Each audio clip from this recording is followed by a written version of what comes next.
Hmm. Pauline Kael, Roger Ebert, Christy Lemire, Alonso Duralde. What do they all have in common? That's correct. Extraordinary film critics. Hello, everyone. This is W, host of the High Art on the Edge page, host of Surprisecast.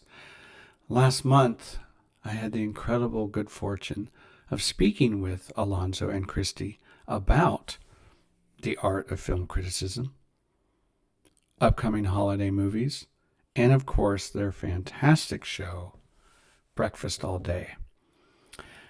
After the interview was over, I admired the way that they were able to articulate their clear thoughts. And this is very evident in the work that they do as film critics, which is not easy. But most importantly, what I really noticed is quite palpable: their friendship, the chemistry between the two, the way that they work off each other that provides entertaining and very stimulating conversation.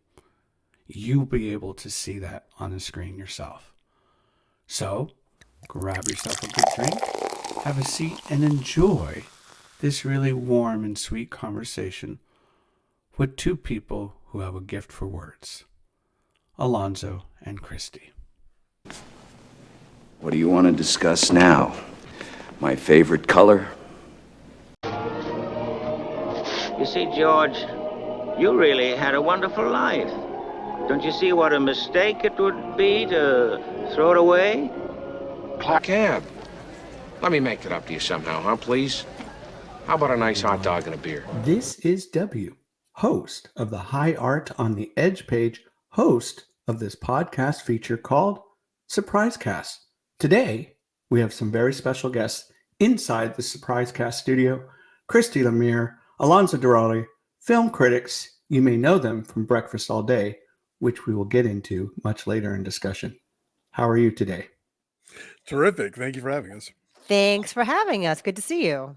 Good to see you. And before we launch into our discussion about being a film critic and this podcast and show that you operate, I want to throw a few icebreaker questions your way. Are you ready? Sure. Christy, This one is for you. Tell the listeners, what do you wish you could do over again in your life? Oh, I'd wear sunscreen. Yeah, I would go back and tell like teenage me, 20-something-year-old me, A, to wear sunscreen, B, to stop drinking earlier. I stopped drinking when I was 45. I want to go back and tell young Christy, like, you're not cute.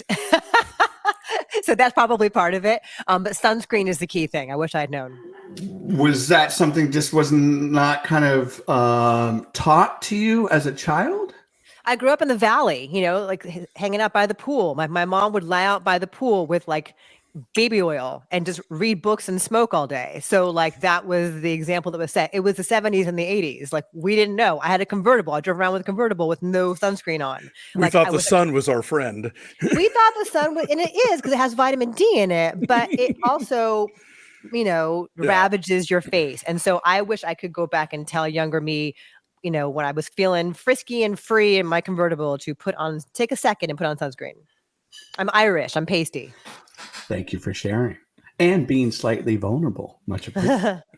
Okay, Alonso, this one is for you. Shoot. Okay. Peter Weir, Martin Scorsese, Catherine Bigelow. Those are your three choices. You have an opportunity to go out to lunch with either one of them. Tell us, who would you go out to lunch with? And what might be your very first question you would ask?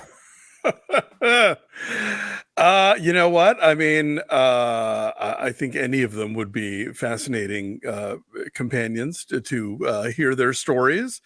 I mean, not that I think he's the best filmmaker of the three, but I would definitely have to go with Scorsese, just because I don't know a lot about production, but I know a lot about cinephilia, and so we'd have that in common. First question would probably be, you know what? I know that he is a champion of one of my favorite sort of great, terrible movies, 1968's Boom, starring Liz Taylor and Richard Burton, directed by Joseph Losey. So I'd probably start there and find out what it is he loves about Boom. That would be a very fascinating conversation. I'd love to be a fly on the wall. Should it ever happen, let us know when. You'll be the first to know. All righty. And then we're going to just do one more. Christy, are you ready? Sure. My mother, who has been in the private college counseling business for over 25 years, told me that roughly 60% of the students are part of the Greek system at SMU. Oh, yeah, it's a big deal. Were you ever part of the Greek system? And what did yeah. Very much so. I was a Delta Gamma at SMU, and I was like front and center for all of the Rush songs. Like, I was a really good sorority girl. I am really good at jumping up and down and clapping and singing and smiling at the same time. I wore the DG stuff all the time, buttons, bumper sticker on my car, like anchor keychain. Some of my best girlfriends still are women that I pledged with 35 years ago. So it was a big deal then, and it's still been a source of like lasting, important friendships. You know, up until this week, we're all texting each other this week during the election. So I loved it, and I'm glad I did it. I look back now and I see on Instagram like how stunningly beautiful the girls are now, and I'm like, they wouldn't have wanted me. Like they're much more polished in a way that I was not, coming in from LA and not knowing a whole lot about it going into it. But I did do it, and I'm really glad I did it. Any of those valuable life skills that you acquired and attained from being part of that experience, did any of it bleed into your work as a film critic at all? I'll tell you where it does come up all the time, and Alonso can attest to this as well, is that like going through Rush and on the other side of it, not being the Rushie, but being in the house and like meeting girls, you learn to pick your spots in terms of who you champion. So like during Rush, you know, you chat about everyone you met that day, and people who raise their hand constantly and are in love with everybody, you tend to tune them out and not be able to discern what really matters. I learned then and there to pick your spots. And I've learned that, and I've applied that like in our LA Film Critics voting. There are some folks who are very vocal and very interested in sharing their opinions on everything. And Sure. I am like, you wait, you bide your time, and then when something really matters to you, you speak up, and that's more meaningful. And I've applied that philosophy in a variety of settings. So that's actually a useful skill. Yeah. Also, it helps you learn how to get along with people who are totally different from you. And that's what college should do for you in general. But I met women from all over the country, you know, different backgrounds, different religions. And like, I think that is useful too. Okay. Alonso, you went to Vanderbilt, yeah? I did. So any experiences that you want to share about that you feel may apply towards the work that you do as a film critic? Oh, I'll tell you. My academic performance at Vanderbilt was slipshod at best, but I got access to a really great student paper. So I wrote reviews for them for like 3.5 years, and that really, you know, got a lot of my terrible writing out of my system, I hope, or at least, you know, helped me kind of find a voice and learn the craft of it just by doing it and doing it and doing it. And thankfully, none of that lives on the internet. There was a campus radio station, so you know that certainly was great training for all the podcasting that I do now. It really made me comfortable on the mic and sort of showed me how to, like, you know, talk in public and do all that kind of stuff. And I even directed a play when I was in college because I made up a major. It was, you know, you know, kind of cross, what's it called?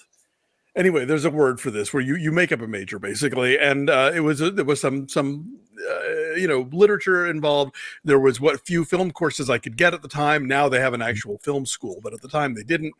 And I took in the drama department a class in acting and a class in directing so that I could sort of better understand what those people do and have a better idea of how to evaluate what they do.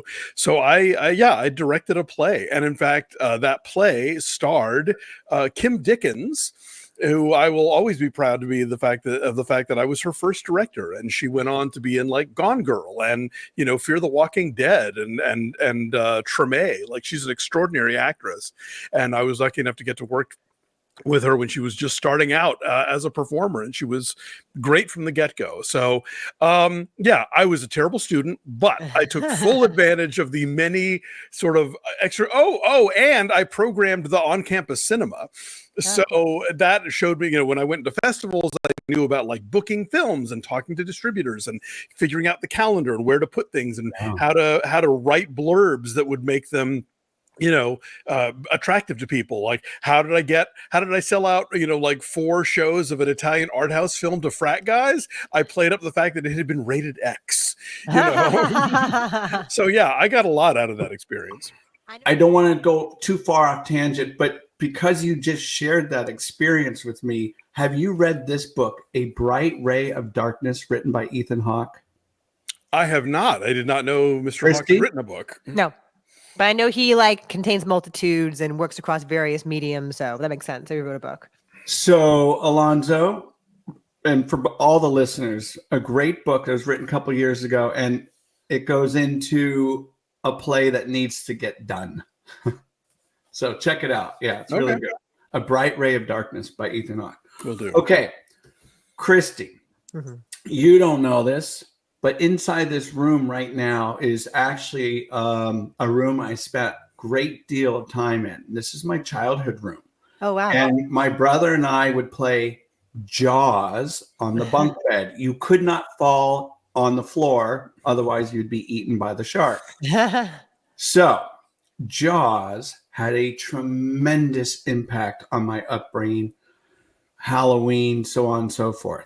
Tell the listeners, when was that seed planted for you in terms of your love for cinema? Oh, gosh. Films have always been there. I've told this story many times. My parents both loved movies, and they had really different tastes, and they would share every kind of film with me from a very young age. So we had a Betamax to record things, shows you how old I am. And we had beta recordings of The Wizard of Oz, The Sound of Music, and we'd watch them over and over and over again. And that was, my earliest memories of film. Like, my mom loved all kinds of international cinema and art house stuff. And she would drive from our house in Woodland Hills to the video store in Silver Lake, which is 45 minutes away because they had better foreign titles. And this is back when you still had to go to a store and rent movies, long before there was streaming. And then my dad had much more traditional tastes. He loved Humphrey Bogart and John Wayne, and he loved classic musicals. And so between the two of them, I had this really great film education. So I can't remember a time when movies weren't there. I think Alonso and I both share this, that at an early age, we were going by ourselves to movie theaters, and I would make lists of what I wanted to see all summer long. And, I would go at age 12. At age 12, I went and saw The Karate Kid, back to back by myself. I went and saw it, and then I went and ran to the bathroom, and then I snuck in and watched it a second time. And back then you could do that at the UA Warner Center, which no longer exists. And so I can't remember a moment of the seed being planted, but the seed existed from the very beginning. You have brothers and sisters? I'm an only child. Only child. Okay. And because you had that experience, and obviously that has carried and served you well for your career, can you think of, as I mentioned for me, some really seminal films, not just your childhood, it could be as you got older, that really knocked you and just floored you? When I still had the TV show, I used to co-host a show called Ebert Presents at the Movies, which was Roger Ebert's attempt to reinvigorate the Siskel and Ebert formula with two people who were not him and Gene Siskel. And it failed, as they all did, because none of us could be them. But we did an episode called The Movies That Made Us. And it was, for me, I picked The Breakfast Club and No Country for Old Men, and The Wizard of Oz, and Nights of Cabiria, which was my mom's favorite Fellini film, which is still really meaningful to me in a personal way. And I see its influence everywhere. I see it in Anora. And I was so pleased when I did a Q&A with Sean Baker, and he was talking about how Knights of Cabiria and Julieta Messina's performance were huge influences on it. So I'm like, yes, sometimes I feel smart. I know things, but that's a movie that's important to me from my childhood. And so there's a bunch. Yeah, but those are some of them. No Country for Old Men. The best Coen Brothers film ever. And I'm a huge Coen fan, but like that, I think is still their masterpiece. That could be a whole nother 2-hour podcast. Alonso, we are coming up to the hyper energetic thing known as the holidays. Yeah. Could you tell the listeners some holiday traditions that you experienced whilst growing up that may or may not have included movies? Well, I'll tell you, I'm unlike Christy. I'm not an only child. I was the youngest of 7, and so the holidays were always great. It was a packed house of people, especially because like I was kind of the change of life baby. So like the sister closest to me is 5 years older than me, but my oldest sister is 13 years older than me. So Christmas often meant people who were off at college or whatever were coming home, and so it was that was always one of my favorite times of year, and we did it up, Movie wise, I grew up in the 70s when It's a Wonderful Life was just always on television, like always. Nowadays when the Turner channels will do their 24 hours of A Christmas Story or Christmas Vacation, they are trying to replicate that moment where It's a Wonderful Life was in the public domain and anybody could show it as many times as they wanted. And so it was just always there. And so that movie singularly was sort of the wallpaper of my childhood. And part of why I have kind of delved into Christmas movie, if you want to call it scholarship, is that I've always loved Christmas. I've always loved movies, and I had so much more to learn about. I liken it to the fact that when I grew up, we had 5 Christmas albums in our house. It was Bing and Dean and Perry Como and the Boston Pops and Andy Williams. And then, I got older and discovered, Ella Fitzgerald and Pearl Bailey and the Ray Conniff singers and all these other things that were just not part of my media diet. And same applies with movies, I kind of knew about White Christmas. But there's just such a raft of films that have been made over time, whether they are aggressively, Christmas based or just sort of like Christmas inclusive, that were new to me, or that I just sort of wanted to collect under one umbrella of counting them as Christmas movies, even if you don't think that something like The Lion in Winter or Metropolitan qualifies as such. So yeah, I grew up in a household where I loved Christmas because Christmas was great, and I'm a lifelong movie obsessive. So it was inevitable that my chocolate and my peanut butter were going to get together. You sure like White Christmas. Yeah. I do. Yes, very much. My husband really turned me onto that one, and it's become, an annual go-to. Your little podcast on that was fun. I enjoyed listening to it. Thank you. Yeah. Okay, Christy. Yeah. So I went to Cal Poly San Luis Obispo for college. Oh, it's so pretty up there. Yes. And I had a masterful English teacher. He also was the film professor. And he kind of opened my doors. And he turned me on to literature, film criticism, so on and so forth. That's where I really learned about Pauline Kael, the great film critic. Yeah. So for you, tell us some film critics that have inspired you along the way. Well, Roger, of course, because I think what Roger was able to do, he was so brilliant, but he never inflicted it upon you. It was never like he was talking down to you. There was no condescension. There was no showing up how smart he was. He wrote really intelligently and insightfully about film in a way that was accessible. And I am not saying I'm that brilliant, but I think I try to be that clear, and I try to be that accessible in terms of we have to review every kind of movie. We have to know how to review every kind of movie. I think increasingly people specialize, I'm the horror person or I'm the art house person. But having come from the Associated Press, where I worked for 15 years, you've got to be able to write for everybody. And so I try to strive toward that. And Roger was a great example of that. And I enjoyed his writing on so many topics that weren't film. Like as he lost his ability to speak, he became more prolific back when Twitter was a good place to be. And also on his, on his blog, on the Sun-Times website, everything from like alcoholism to atheism. And he wrote a whole book about his rice cooker. So that to me is sort of like, the shining star, the example of how to connect with your audience. And I'm glad you brought that up because actually my film professor wrote a book on the great director Peter Greenaway. Oh. And it's called Sex, Death, and Provocation. And what I admire about his writing is exactly what you just said, how to appeal to the academic side of film rhetoric and really connecting to people who appreciate that, but also the mainstream film goer. So with that in mind, how hard is that for you? I hope I write like I talk. And I hope that the way I write is a conversation. It feels like you're having a conversation with me, which is why it's often so helpful that Alonso and I do what we do, because I like to work through things with him. And then like that makes it easier to get on paper. So, and I also read things to myself. I don't know if you do this, Alonso, but I'll read it to myself out loud before I press the button and send it to my editor. Because you catch little mistakes or words. Oh, sure. Yeah. But also, does it flow? I do. And thankfully, like Dave White edits everything I write. And so like, that's very helpful he'll catch stuff that I missed, or he'll be like, I don't understand how you got from here to here, but yeah, no, I'm totally with you on that one.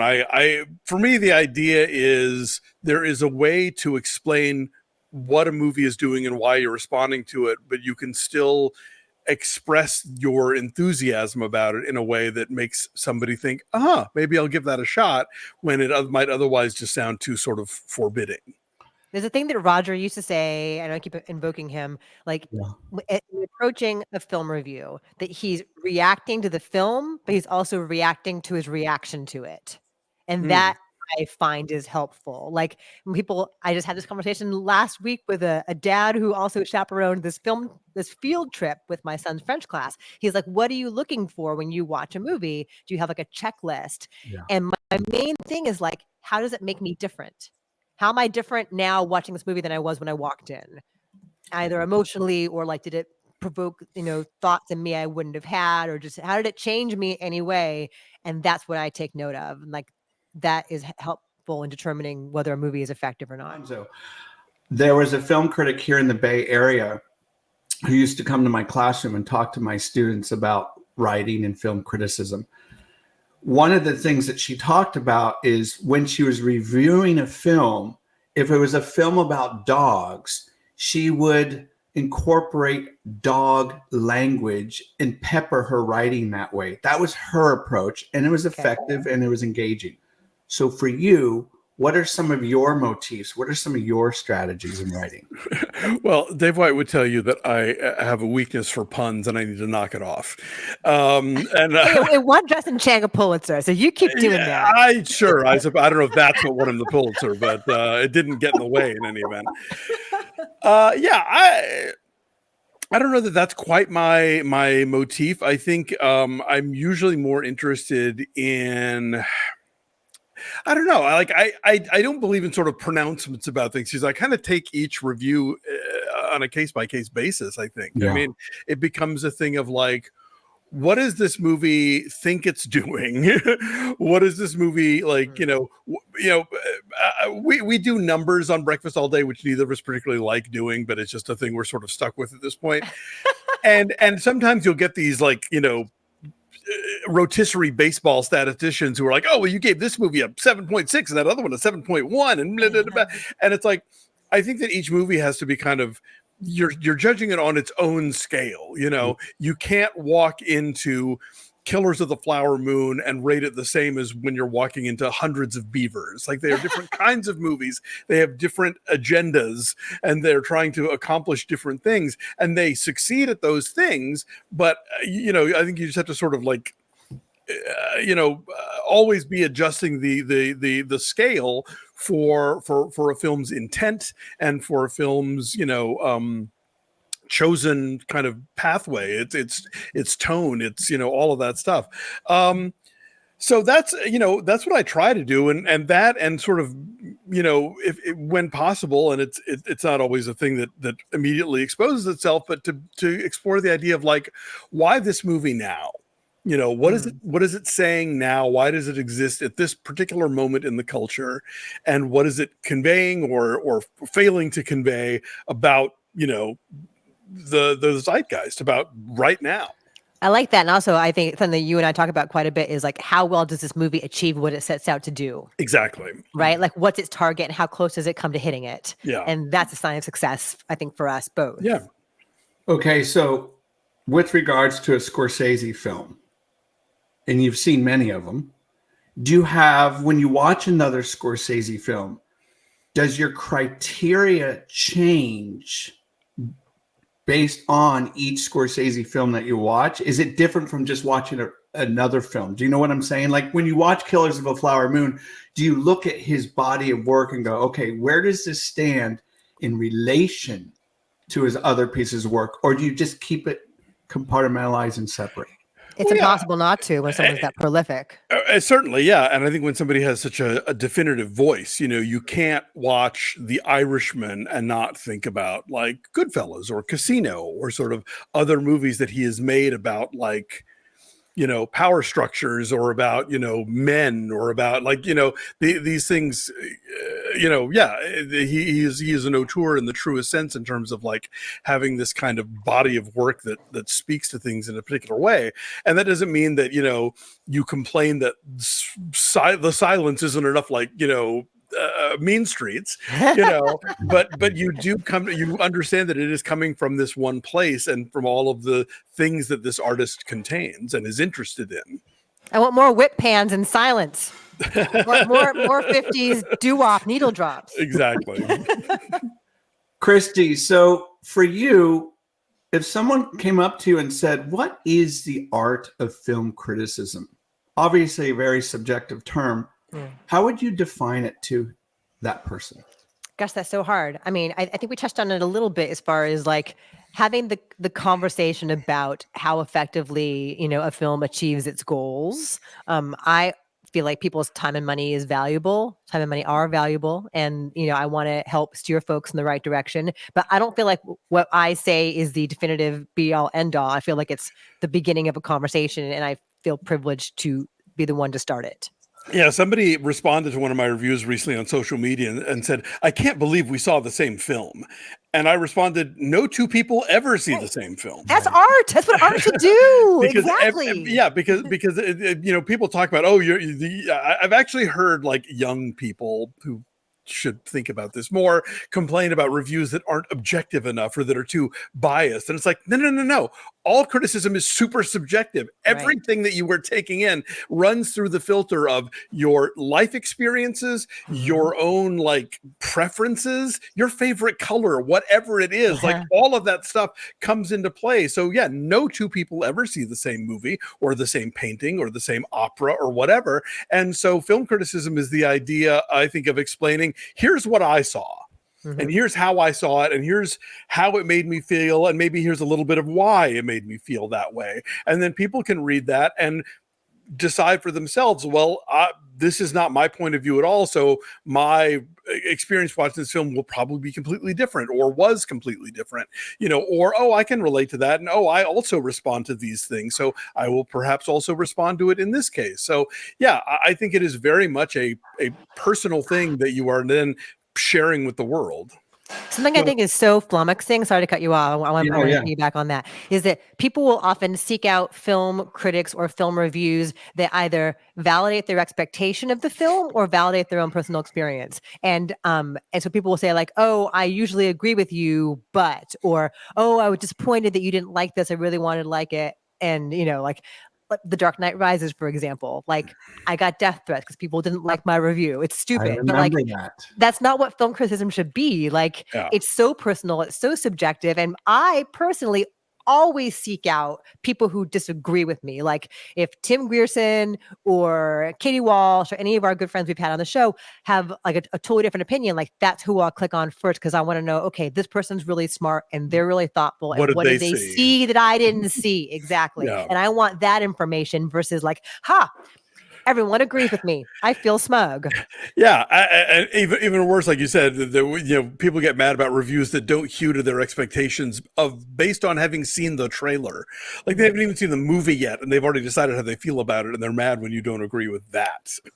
So I had a friend that stopped going to see Clint Eastwood movies based on his political leanings and stance.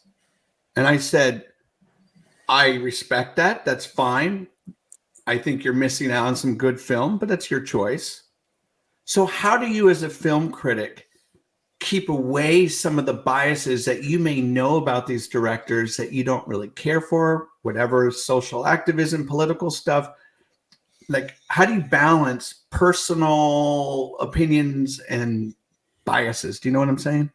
What a fun week to ask that question. Alonso, I'll let you take this one first. Well, look, I think that my ongoing thing is like, I don't like to watch trailers. I like to go into a movie as clean as possible. Like I love seeing a film at a festival where I don't even know what the plot is, and come upon along the way. And generally speaking, I think it's harder and harder to go into a movie with that kind of stuff because we're bombarded with more information than we ever wanted to know, whether it's the trailer, whether it's about the personal lives of the stars or the political leanings of the filmmaker or whatever. Right. I walk into every movie hoping that I'm going to be delighted or provoked or something, there's this ongoing thing of like, oh, critics hate movies. Like, no, we love movies. That's why we see so many of them. And that's why we're so disappointed when they let us down, So, like I've had to review Roman Polanski movies in the last couple of years, like Out of Venice, or I have certainly talked about Eastwood movies, and I try to sort of like back burner that stuff as much as possible and sort of like take the film on its own level. But at the same time, I think that anything, again, it's sort of like with Scorsese, about his interest in like, music or Catholicism or whatever, and how that colors, his work. I made the joke when we reviewed Juror Number 2 that you could put it alongside Richard Jewell and Sully in the White Men Can't Get a Break trilogy from Clint Eastwood, and so that stuff plays into it, but that's just one of the colors in the paint box that he's working with. And so I think it's fair to acknowledge it, but I think it's also, you have to not let it overwhelm your entire take on a film and just sort of like accept it for what it is on its own level. But but that's going to be there. That's going to be in the background, and it may or may not manifest itself in the film. The Polanski movie I saw was about the Dreyfus affair. It's like, oh, you're making a movie about a wrongly accused person. Fascinating. So it's gonna play in, and you just can't help that. But I feel like I'll speak for myself. Like I didn't think it all about Clint Eastwood's political leanings when I watched Juror Number 2. Like that was just an entertaining as hell movie and like a solidly crafted movie from a veteran, efficient filmmaker. Yeah. And I didn't think about him talking to an empty chair at the Republican National Convention. Okay, got it. So I recently watched your review on Terrifier 3. I will not watch that movie for a variety of reasons. But I imagine myself, if this were my job, and perhaps I have to watch this and push it out my review, boy, that would be hard. Now, I saw your reactions to this film, both of yours. It was very clear. So when you're going into a film that you go, holy crap, this is just too much. What do you do? I mean, do you close like Alonso, you were closing your eyes half the time. Yeah, I spent much of Terrifier 3 How like do you this. For that? Look, it depends. Like, I think in the case of Terrifier 3, I knew that like Dave was going to sit in on that one, and that Christy was going to watch it, and it was going to be a conversation. And so, like, if I just didn't look at a lot of it, that would be okay. If I were like going to write a review of it for the Film Verdict or somebody, then yes, it would be my due diligence to actually like watch the whole thing and get through it. But sometimes I'm a squirmer. I'm not a horror guy. And so like people have told me they enjoy sitting next to me in horror movies because I'm responding so much. You're the entertainment. Yeah, basically. You just, it's the job. It's the job. Christy, what about you? There's stuff. I mean, I'm a mom, so like anything with like kids in peril, especially like young boys in peril. I've got a 14-year-old. Well, actually, he's 15 now, 15-year-old son. That's hard. Anything with a dog, I'll sob. Like just the idea of a Lassie movie like makes me want to cry, or like, anything like that. So it's hard. But I guess if the film is doing what it does well and does it effectively, then that emotion is earned. With Terrifier 3, and again, I've heard so much about it. My brother loves that whole series. With movies like that, so hardcore, are there films that you may have watched on that kind of level of just that grindhouse that you actually really enjoyed? We enjoyed Terrifier 3. We had fun because it's so over the top. Yeah. Right? It's so knowingly like it's almost funny. Like it's silly. Like Art the Clown's kind of a comedic figure. Yeah. I'm a big fan of Basket Case, which has a print in the Museum of Modern Art, and I think was very recently. I think the Substance actually like tips its hat to Basket Case on more than one occasion.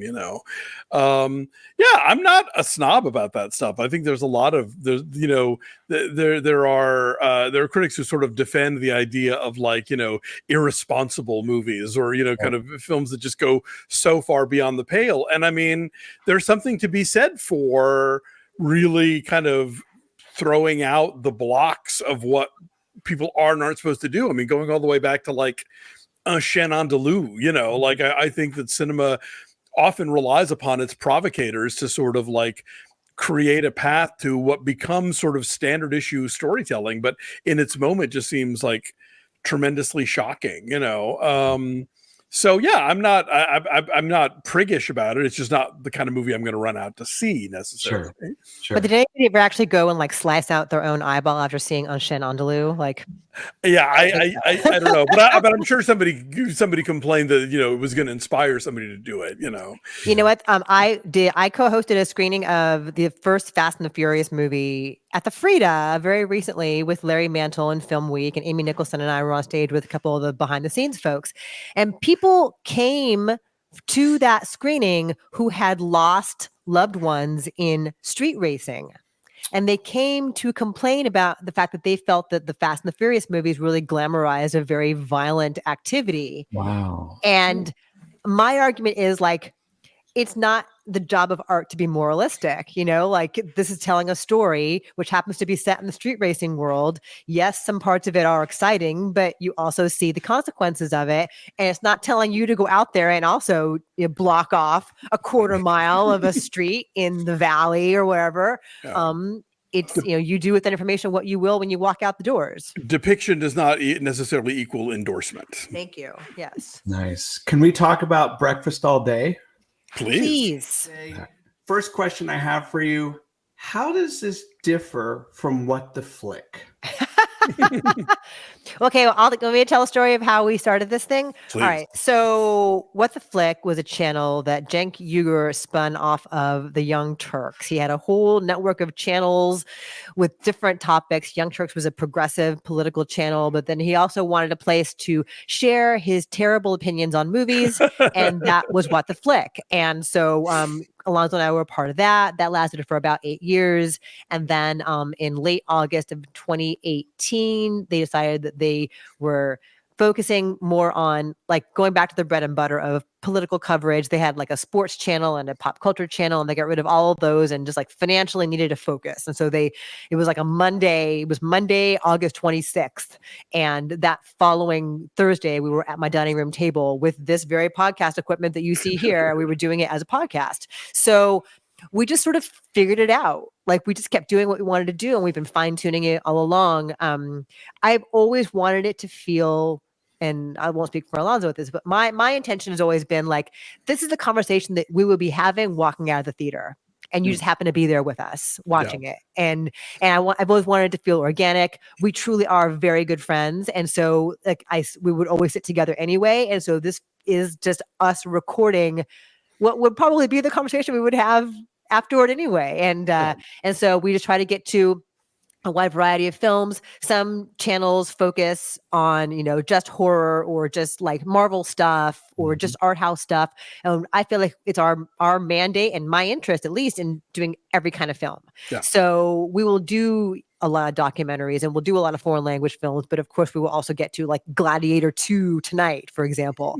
So that's my goal with it. And I've been really proud of the community that we've built. We've got really lovely, engaged folks, and they've been with us for a long time, and they feel like friends. And I'm really proud of our little community.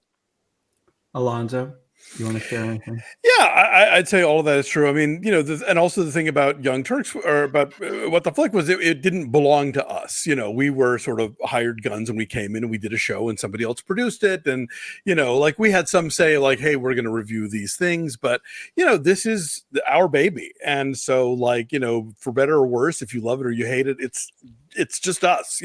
There's nobody else for us to pin it on. But I think that also gives us a freedom to talk about stuff that might just the kind of movies, like smaller releases or art house or indie or whatever, that they might have been like, yeah, no, we're not going to get enough clicks for that, or that's not really the thing that we're interested in. I think as film critics in general, we have grown accustomed to the idea of having to become our own bosses. This is not the era where you get a cushy newspaper job and it lasts you for decades, or you're right for this magazine and you stay there. Like, everybody is a freelancer, with very few exceptions. People are putting together their own gigs, and they're starting their own podcasts, or they're doing their Substack or whatever it is, because the media that once existed as a platform for film critics isn't there anymore. So I'm really proud of what we've built over the years, not just for our sort of public facing YouTube and podcast stuff, but also we have a really great Patreon page, and we do a lot more TV there, and we do some older films and a lot of other fun things that people who are into the show and want more of it can come get. Christy, what do you really admire about Alonso in his film critique? What do you appreciate? He's so freaking smart. He's so smart, and he is so encyclopedic, and he has seen so many movies over the years and has a really, really deep wealth of knowledge about like classic film and queer film, and of course Christmas movies, but like so many different kinds of movies. And I just learn something from him every single time we talk. Alonso? Well, I think that, Christy is being modest about her comparisons to Ebert. I mean, yes, maybe none of us are quite him, but I think that she does share that skill of taking something that might seem like, a really long documentary or a really dark foreign film, and explaining it in a way that anybody who's remotely interested in film could be like, oh, that, yeah, I do want to see that. Actually, that does sound interesting. Like, she has that way of taking this thing that can be very academic and very sort of, off-putting for people, and really kind of sharing that enthusiasm and sharing that the reasons why, hey, there's something in this for you, and I think that she's such a great writer and has such a deep background herself on film, that I think that she's able to put those pieces together for people, and does a better job than I ever can of sort of convincing somebody, hey, you want to see this. Oh, that's sweet. Thanks, honey. Thank you. I would concur on both of your compliments towards each other, which is why I've been a longtime fan and viewer, and really kind of appreciator the spoken word for film criticism, because it's not easy, obviously, to convey these thoughts in a succinct manner and articulate in a way that gets people to start talking about whatever film you're reviewing. So both of you done a tremendous job. Thanks. On that craft. You're welcome. Okay, so a couple more questions with regards to Breakfast All Day. Christy, with the prep work that is involved with this show, give us a little bit of a lens into that world. Oh, well, we go see the movies. We plan like a month out as far as like what are we going to do every Tuesday, every Friday, and then what Patreon are we going to get to on each of those days.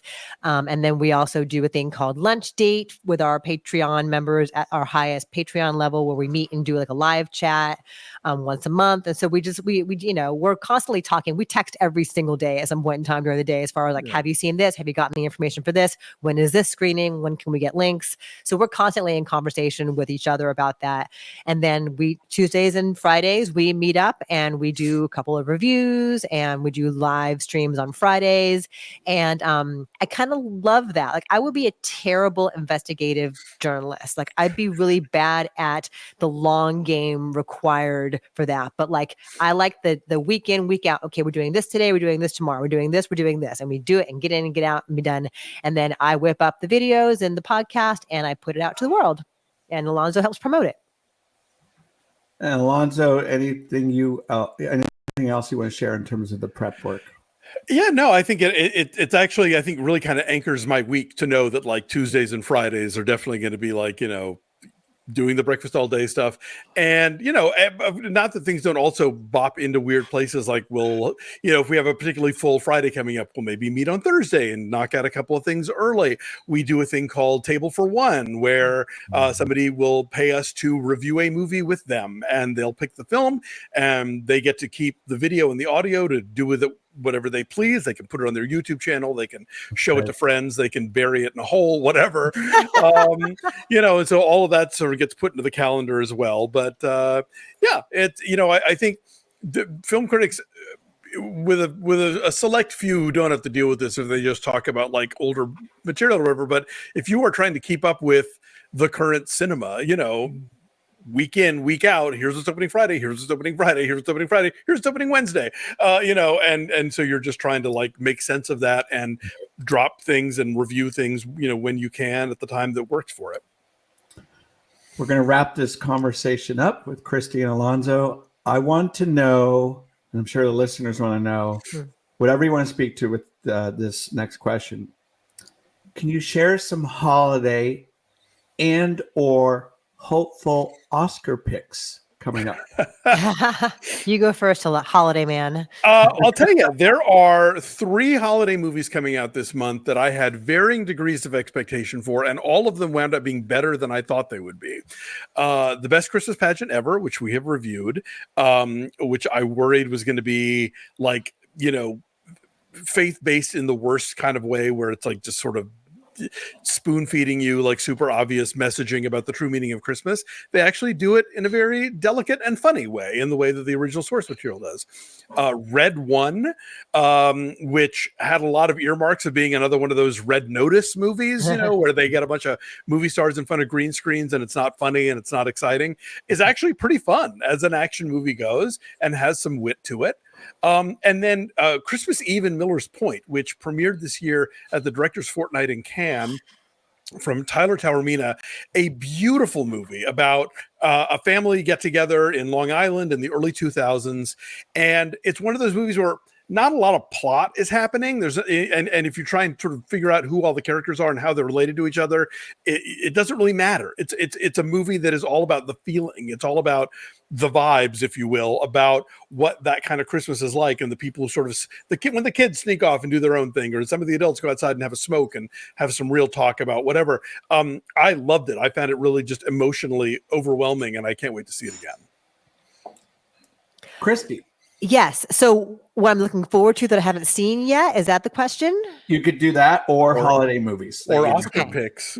Okay. So I can imagine a world in which like Anora and The Substance do very, very well awards wise. I would have thought before that The Substance would be too weird, but then like Poor Things was hugely successful last award season. So I think the awards voters are getting younger and hipper and more open-minded, and their choices reflect that. I have not yet seen Baby Girl, which I'm very much looking forward to, which I know Alonso loved. I'm looking forward to Queer, the new Luca Guadagnino film starring Daniel Craig, because I'm a fan of both of them. And I'm looking forward to the Timothée Chalamet, Bob Dylan movie from James Mangold, because I love Walk Hard so much, and I'm a sucker for music biopics, but like Walk the line. Right, Walk the Line. Well, and all that and Walk too. Hard. All of the above. But like James Mangold did Walk the Line, and I think Timothée Chalamet makes such interesting choices that he's good casting to play Bob Dylan. So it looks kind of like a more traditional kind of awardsy movie, but I'm curious to see how they pull it off. Holiday film. I would say, if I learned this from Roger Ebert, I think he spoke about planes, trains, and automobiles in one of his books. as being one of the greatest holiday films, or maybe it's comedy or buddy films like that.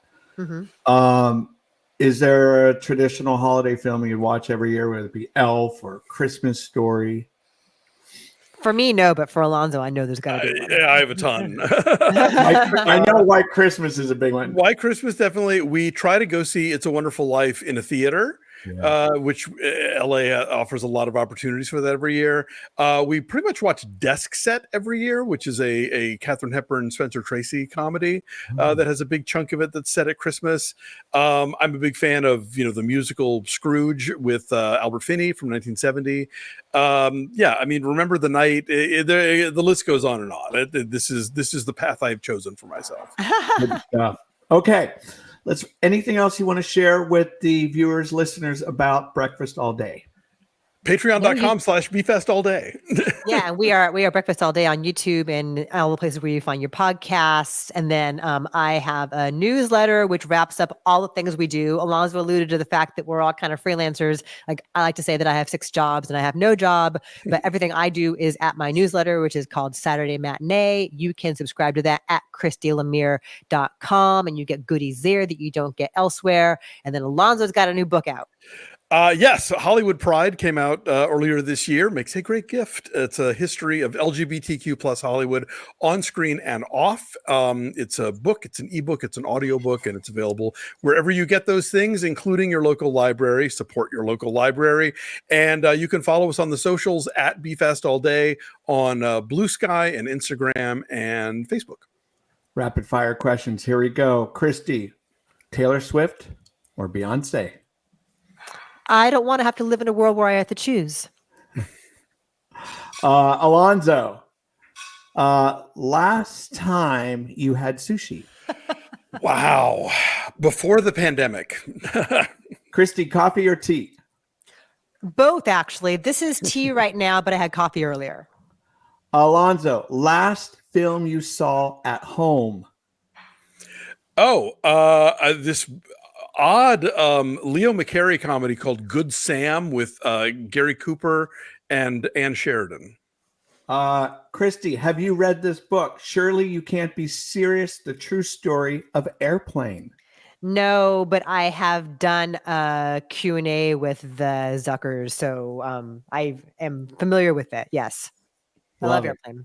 Alonso, Yes. last time you've been up to the Bay Area? Whew. Does Mendocino count? I was there. Well, that's a little north, but we'll find out.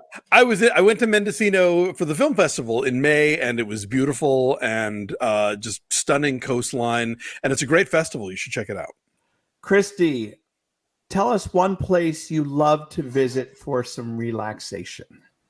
We go to Montreal pretty much every summer. I love Montreal in the summer because it just comes alive because it's so cold and dreary in the winter that like everyone's out in the streets and you can sit outside and get something to eat or drink. And there's always little festivals. There's a comedy festival that happens there every year. There's always little concerts and just weird street art. And I love to go hike up to the top of Parc Mont Royal. So we love Montreal. Alonso, tell the listeners the name of a fruit that you find very ugly. I think star fruit, it looks weird until you slice it. All right, Christy, last one. Here we go. Yeah. If you were to open up your own restaurant, what style of food, type of food would it be? I'm a tiny person, so I think I'd want tiny little bites on the go. So like whatever my version is of tapas or dim sum, something like that. There you go. Thank you both for being part of Surprise Cast. Much appreciated. And Thank you. You're giving me some great homework and the listeners as far as some films to watch, and really excited about the holiday season and the Oscar buzz and this Beaver movie. What the hell is this Beaver movie? When does this get released? It's been out. In fact, it is currently on Tubi and Hoopla. You can watch it there. And they're going to be doing some one-off dates in December, putting it back in theaters. So they're actually running an awards campaign for it, which I'm really excited about. Very good. My name is W, also known as William, host of the High Art on the Edge page, host of this podcast feature called Surprise Cast. And remember, great film is all around us. You just have to keep your eyes open. Ciao. Thank you. Thanks. Welcome.